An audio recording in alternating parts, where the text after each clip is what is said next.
the MMR vaccine can cause autism? I'd have to look and see. Yes, I believe that it they did. And what did it found? I'm sorry. He said it did. And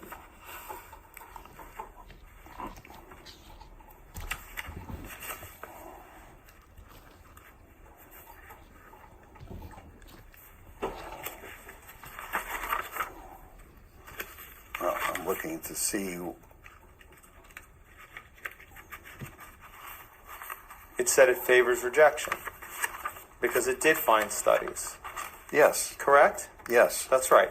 So studies are possible to determine whether or not a vaccine does or does not cause autism, correct? They are possible, yes. Okay. But the study to determine whether Dtap or Tdap does not cause autism has not been done, right?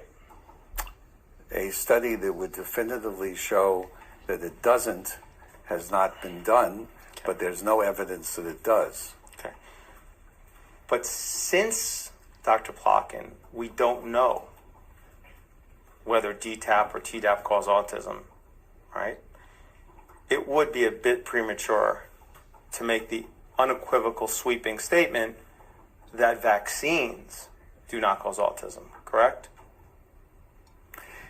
In the absence of evidence, one should not draw any conclusions except that there is no evidence. And so I don't infer from the absence of evidence about a million different things that they're necessarily true. One has to do studies to determine whether or not a phenomenon exists. And usually those studies are done because there is some suspicion that of a relationship. But we have no suspicions, at least I don't, that autism is caused by DTAP. Well,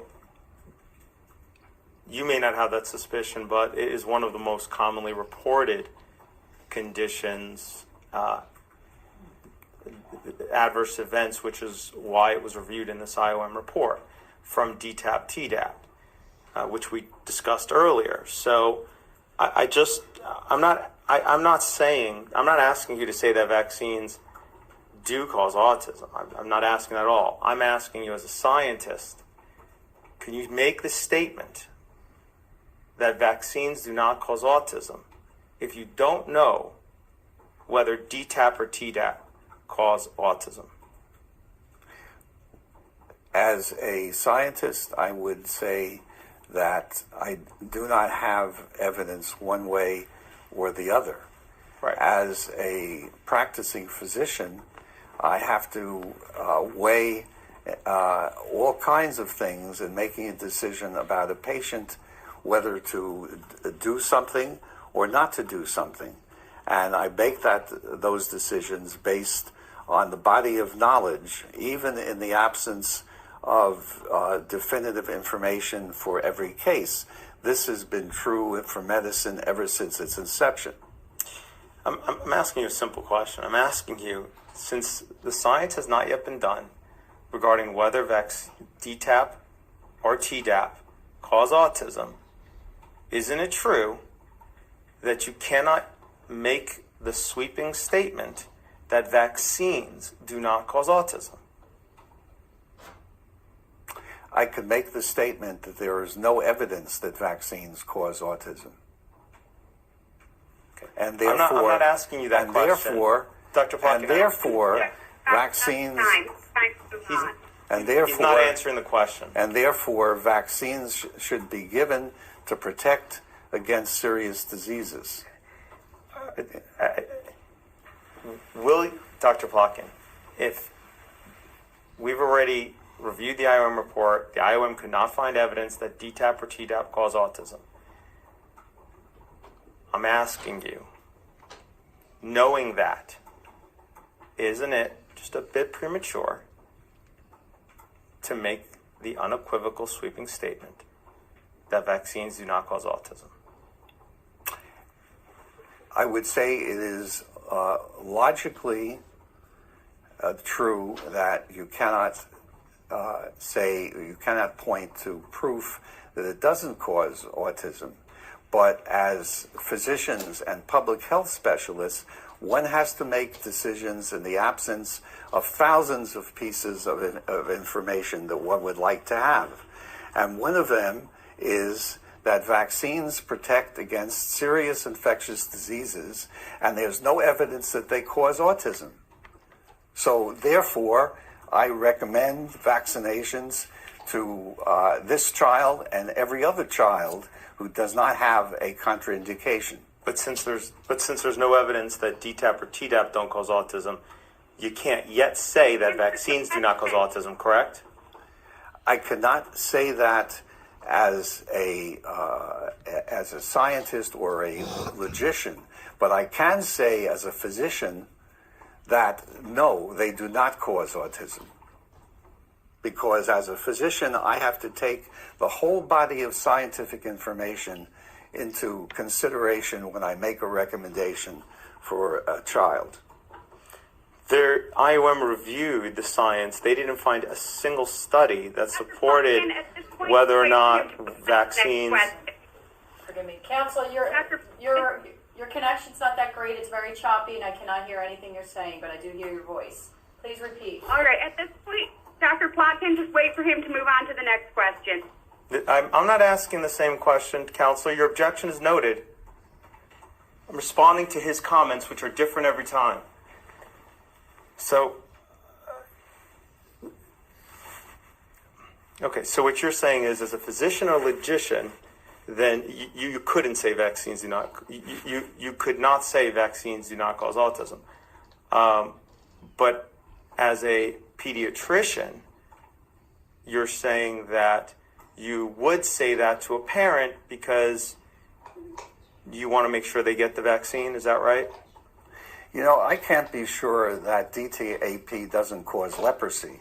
That doesn't mean that stops me from using a DTAP vaccine. Are people claiming that DTAP has caused leprosy? Are you aware of any such complaints? I'm not aware of any such complaints, but I wouldn't be surprised to see it on the web one of these days. Okay, but people have made enough complaints about Dtap, Tdap causing autism that the Institute of Medicine at the commission of HHS thought it was serious enough to do a scientific review, correct? Yes. Okay. They didn't review whether Dtap causes leprosy, did they? No. Okay. So, and after conducting that review, they found that there was no evidence at all that they could find whether Dtap or Tdap cause autism. I'm just asking you a simple question, which is, since there's no evidence that whether Dtap or Tdap cause autism, isn't it a little premature to make the sweeping statement that vaccines do not cause autism? No, I do not agree with that, because absence of evidence works both ways. There's no evidence that they do, and the ideal study has not been done. I agree with that, but in the absence of any reasonable evidence that they do, I continue to recommend their use. Okay. So you're willing to make a statement that a vaccine does not cause a condition, even in the absence of any evidence? I'm willing to state that there is no evidence that the vaccine causes the condition, and there is a lot of evidence that they do protect against disease, and therefore the child should receive the vaccines.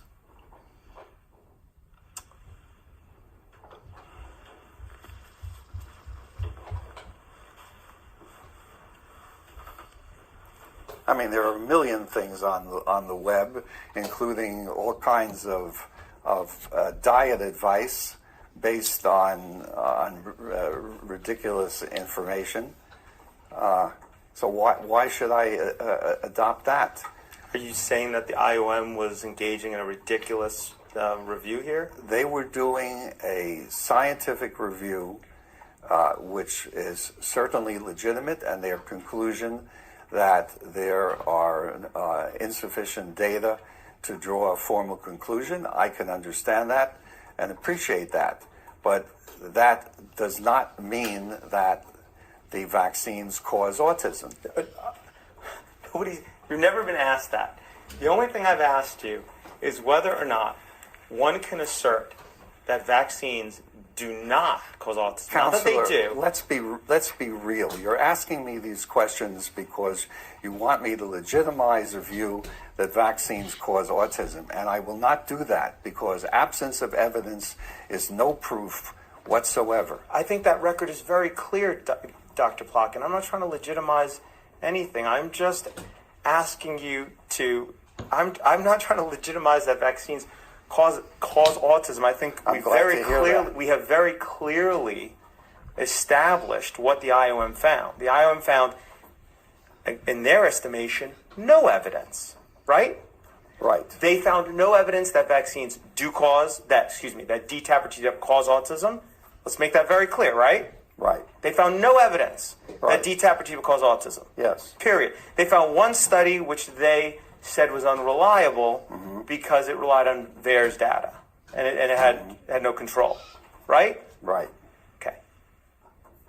But similarly, in the same vein, they also didn't find any evidence that Dtap, Tdap do not cause autism. Now, that doesn't mean that Dtap, Tdap do cause autism, correct? Correct. It doesn't mean that, right? Yes. That's right. All it means is that they couldn't find a study that showed that supported that it does not cause autism, right? Yes. Okay. And that's why they reached the conclusion that they did, which is they said the data is insufficient, right? I assume you said, was that a yes? Yes. All right. Do you agree with the IOM's conclusion that the evidence is insufficient to determine whether or not Dtap cause autism? I agree with their conclusion, but that doesn't mean that I don't act on other information. Okay. I can understand that. But I'm not saying that I'm not asking you to ignore any benefits you believe accrue from vaccines. Okay? I'm not asking you to do that at all, Dr. Plotkin. I'm simply asking you as a pure matter of logic, and common sense, if you don't know whether A causes something, can you say A, B? Let me not use a hypothetical. If you don't know whether Dtap or Tdap cause autism, shouldn't you wait until you do know, until you have the science to support it, to then say that vaccines do not cause autism? Do I wait? No, I do not wait, because I have to take into account the health of the child. And so for that reason, you're okay with telling the parent that Dtap, Tdap does not cause autism, even though the science isn't there yet to support that claim? Absolutely. Okay. I'm also willing to tell them it doesn't cause leprosy. Okay. Again, did the IOM review whether Dtap causes leprosy? No. Okay. All right.